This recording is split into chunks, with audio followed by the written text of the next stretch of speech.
do you worry more about a sudden resurgence of inflation, or do you worry more about all this debt that countries are creating?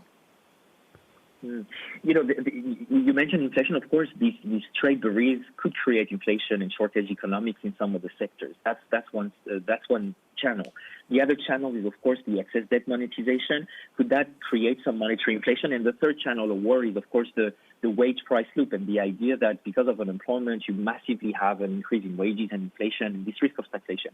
When we look at the modeling, the numbers, these three channels of inflation are actually capped somehow by some of the anchoring that is happening through markets, but also by some of the measures that policymakers could make. You know, central banks could decide to cap or to exceed this excess of debt monetization as early as 2021-22. You know, the wage price loop, this is something that policymakers know how to handle. The trade one, we could actually subsidize in part. So I'm less worried of inflation. I think we could have a temporary overshoot for the Eurozone. It could be, 2.5% inflation.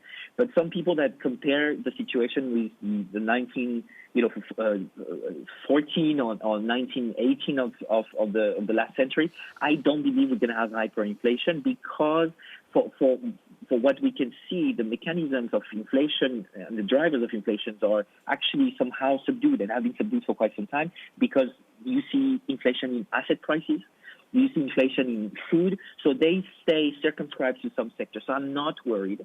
And as for debt, I think we all going to be Greek. We have to accept at least that 100% is the new 60%, and that we're going to have to live with this debt overhang for quite some time. And so that will make the job of central banks to exit accommodative monetary policy very hard because financial stability is not going to be an implicit target anymore. It's going to be a very explicit target to avoid any type of second round effects like we saw in 2012 in Europe. So this is for me what is at play right now when it comes to debt and inflation, and not like this fantasized version of the debt inflation doom loop, but certainly something that will certainly put us in a very difficult situation when it comes to debt.